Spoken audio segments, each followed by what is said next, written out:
In this lesson, we'll be discussing another of the most common Big Four argument tasks you'll encounter on critical reasoning questions in the verbal reasoning section of the GMAT Focus Edition. So first, you have to recognize and identify the flaw task. So you'll want to first recognize that they are referring to an argument in the question stem, usually either by the term argument or conclusion specifically. You'll want to note specific task words, such as, of course, flaw, vulnerable, and fails to consider, because any of these things are saying that inherently there's a flaw, a vulnerability, or something that is causing the argument to fail. You also have to be careful of mistaking a weakened task for an identify the flaw task. In a weakened task, you're being asked to find new information to apply to the argument to determine how to make it a weaker argument. Whereas with an identify the flaw task, you have to be careful to recognize you're just looking for what the inherent flaw already is without any additional information. Now, strategically, you're going to have to pay close attention to the details of an argument when you have these identify a flaw tasks.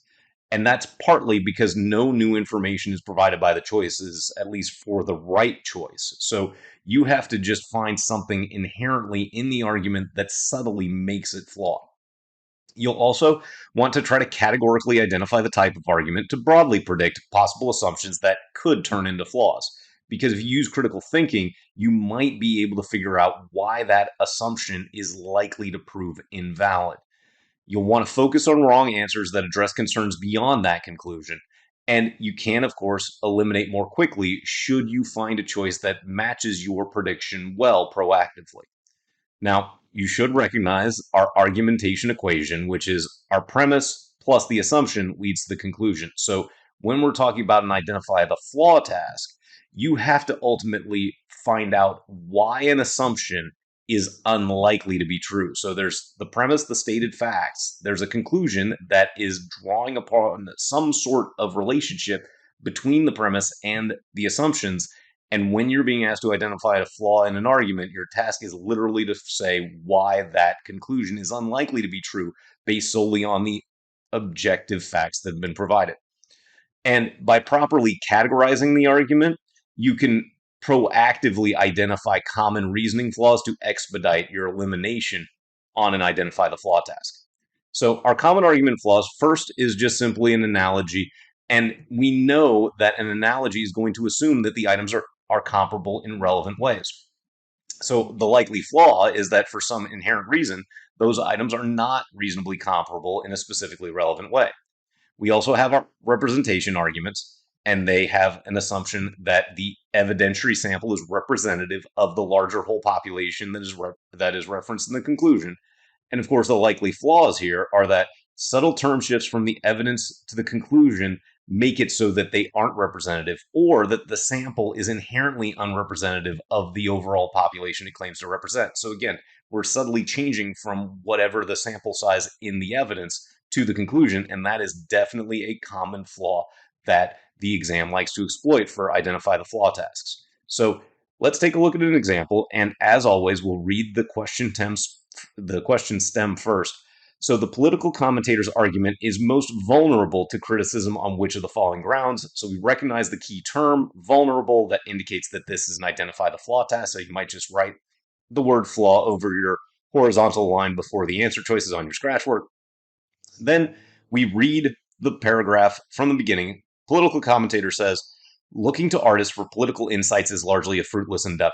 Most statements made by great artists indicate that creativity and political acumen rarely go together. In fact, most great artists hold political views with no more nuance than those of the average citizen. And you might be able to note a subtle term shift from the conclusion, which is presented first here, to the evidence, which is about great artists. And if you can recognize this, you might be able to hone in very quickly on a potential representation flaw.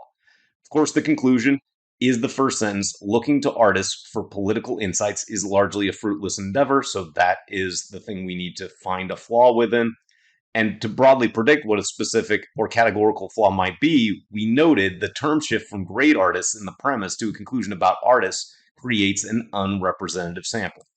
So now we introduce our answer choices and, of course, go through our common wrong argument elimination reasons. So First we look at things with vague impacts. So choice D, talking about the average citizen. I don't know whether that is a great artist, is not a great artist, how that relates to this conclusion at all. So we can eliminate choice D for needing further clarity, eliminate the ambiguity. Of course, it also kind of needs additional information, as do choice B, which is talking about the amount of money that a great artist makes is not provided. Again, the money, the monetary remuneration for this is not clearly impactful, so that can be eliminated. Similarly, it assumes all artists struggle to become great. No, it actually doesn't. And all artists struggle. I don't necessarily know what a struggle would be here. So, again, needs additional information and kind of is a bit of a task reversal because you're like, that's not actually an issue in the argument.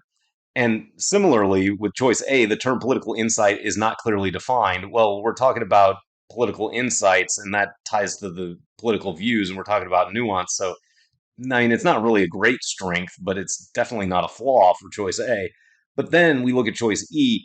It ignores the possibility that the majority of artists never achieve greatness. Well, that is directly tied to the predicted flaw that we had, which is just because we're talking about great artists doesn't mean we can then relate the conclusion about all artists. So if you can identify term shifts, a subtle indicator of a sample being non-representative, this can really help, as it is a common flaw that the exam likes to exploit. So, continuing on with some other common arguments and their flaws, starting with data and evidence interpretation. So, this is going to assume that there's no other reasonable interpretation of the data or evidence. So, the likely flaw is that there is another more likely interpretation of the evidence or numerical data than is suggested by the conclusion. And potentially that may be because there's additional information out there that says actually the way that this has been interpreted isn't viable. Second, we've got a causality whereby A leads directly to B. This assumes, of course, that there are no other possible causes or outcomes for a situation and that the circumstance is not merely a coincidence. So our likely flaws simply show that another cause or outcome is in fact more reasonable or the conclusion seems largely coincidental. And then our plan or recommendation common argument structure assumes that first you will execute the plan because we know that the conclusion of all plan-based arguments is to execute the plan of whatever it is. And of course, we also assume that the approach will work, meaning that it will succeed according to the defined metric of success. So our likely flaw here for a plan or recommendation is that the plan has an inherent weakness that will not allow it to succeed according to that metric of success, or plainly shows that the plan is not necessary at the outset. So let's take a look at another example here. As always, we read the question stem first. A flaw in the argument is that its author. So we recognize the term flaw, so we know we're being asked to identify a flaw in the argument. We then read the paragraph starting from the beginning. Punitive damages levied against corporations found legally responsible for serious environmental disasters are usually far larger than the cost to adopt preventative measures to avoid the disaster in the first place. Therefore, corporations at risk of causing environmental disasters should implement safety measures to preclude such accidents to preemptively save money. So we've got the word should that indicates we've got a plan or recommendation based argument, and our conclusion is surrounding that should. Corporations at risk of causing environmental disasters should implement safety measures to preclude such accidents to preemptively save money. So we can predict what the flaw is, and in this case, it's that the plan to proactively implement environmental safety measures will not work to save money for corporations at risk of causing environmental disasters. So because that was the metric, we want to show that this is not a good monetary idea. And then we introduce our answer choices as always and look for those common wrong argumentation reasons to eliminate, including those that have a vague impact. In this case, there's not any great vague impacts, but there are some things that need additional information, such as choice C bases a position on emotion rather than empirical evidence. I don't know anything about emotion, so I need more information about that. Similarly, assumes that profits are the sole concern of corporations. Well, we aren't really talking about profits. We're talking about saving money. It's actually just on the cost side, and we don't need it to be the sole concern. So D can be eliminated for a couple of reasons. And then talking about deterrence for choice E, considers punitive damages a viable deterrent to corporate malfeasance. This is basically asking for the test taker to choose the wrong answer because it seems reasonable in that you'd want a viable deterrent, but that's not actually the metric of success for this plan. And of course, we also want to look for things that might indicate a strength of the argument as opposed to a flaw. Now, looking at choice A treats all environmental disasters as the same. That actually doesn't happen. It says specifically those at risk of causing disasters, and they use the term serious environmental disasters. So it doesn't treat all of them as the same. So this is just something that isn't a flaw of the argument. Now, overlooks that proving legal responsibility for environmental disasters could be prohibitively difficult. Well, this is just weird to say, but ultimately, the issue is that there are punitive damages, right?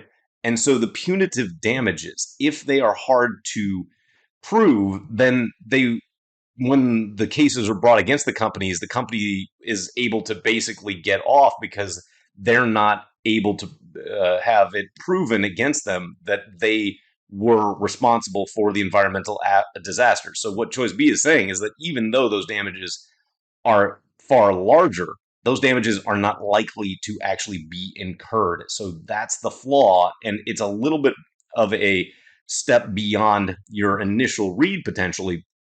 But when you consider our common wrong answers, you're able to get to choice B, hopefully, with a decent amount of pace. So looking at the process, of course, note the identify a flaw task first by recognizing the key indicator terms and that you have an argument with a main conclusion. Then read the prompt as written, paying close attention to the type of information provided in the premise. Note your explicit conclusion, because then you're going to try and identify a common argument. If you can, you'll be able to more specifically predict what an inherent flaw in the argument is based on the type of evidence provided. But if you cannot identify a common argument, you can still use your generic prediction of find reason that the conclusion that whatever it is inherently unlikely. And then step 4, of course, seek a match to your prediction and eliminate choices that fail to address the task are not a flaw for, or not identifying a flaw for our common wrong answer reasons. So let's head on over to the whiteboard and see how you'll execute the scratch work for these types of questions on the verbal reasoning section. As always, we start by writing out the answer choices A through E for process of elimination, and we see the word flawed, and we immediately know what our task is. So the executive's argument is flawed because it fails to consider something. So we could just put PF as our predicted flaw, and we read from the beginning. An airline executive states, while our fleet of airliners can carry passengers or cargo, we would be mistaken to believe that our business can be successful by serving people and packages. After all, a plane that is outfitted to transport cargo will not be equipped with the seats needed to safely fly passengers from London to Lagos. So, we need to find a reason that it is not a mistake to believe that the business can be successful serving passengers in P and C. And what you might recognize if you're paying close attention to the task here and to the argument is that the executive says a fleet of airliners. So there are multiple airliners, and we might be able to recognize a subtle term shift happening from the evidence to the conclusion because we're talking about a single plane that cannot be equipped for both cargo and passengers. So our flaw may be that one plane cannot serve both P and C, but the fleet could have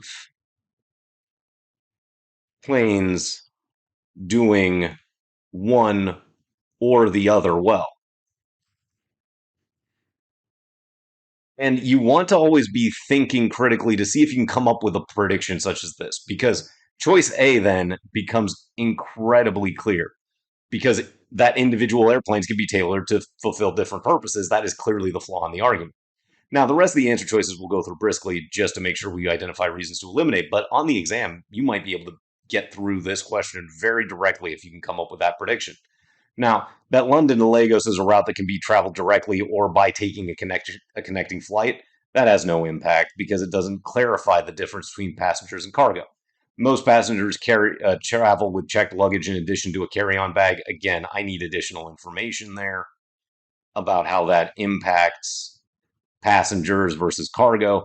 The number of passengers on the average flight from London to Lagos, again, that's not the issue, so that has no clear impact. And talking about most profitable, we're not concerned with the most profitable. And again, if you've got that prediction, you could just skim the remaining answer choices and go, yeah, A is definitely it. Now, let's scroll on down on the board and take a look at one more example of an identify a flaw task. So, setting this one up, we got A, B, C, D, E. We see a couple of terms that might indicate a flaw task, vulnerable criticism. So just write flaw here. We'll put PF as our predicted flaw up here. Now, a superior conductor requires the authority to push even the most celebrated orchestra through high-intensity rehearsals. However, that authority is not simply granted by the individual musicians in such an orchestra. The conductor must earn that authority by winning the entire orchestra's respect for the artistry in her compositions. Okay, wow, there's a whole lot going on here, and it's a little bit more technical than our prior question. So, first, we've got to figure out what the conclusion is. So, a superior conductor requires the authority to push even the most celebrated orchestra through high intensity rehearsals. Okay, maybe that's an opinion, maybe that's a conclusion. It's a little bit hard to figure out, so let's move on. However, that authority is not simply granted by the individual musicians in such an orchestra. Well, this is definitely just a fact. The conductor must earn that authority by winning the entire orchestra's respect for the artistry in her own compositions. So, if we're considering the direction of support, whether it goes up or down from the first sentence to the last sentence or the last sentence to the first sentence, does the idea that a superior conductor requires the authority to push even the most celebrated orchestra through high intensity rehearsals support the idea that the conductor must earn the authority by winning the entire orchestra's respect for the artistry in her compositions? Or does the fact that the conductor must earn the authority lead to the idea that a superior conductor requires the authority? Well, actually, it has to go towards this being the conclusion. Otherwise, why are we talking about the authority in the first place? So, our predicted flaw here is probably going to be a little bit more generic in nature just because it was hard, potentially, to work through what the conclusion was. So, our predicted flaw is to find reason that a conductor, and we'll just say C, need not, because that's the flaw, earn authority by winning the O orchestra's respect for artistry in the compositions.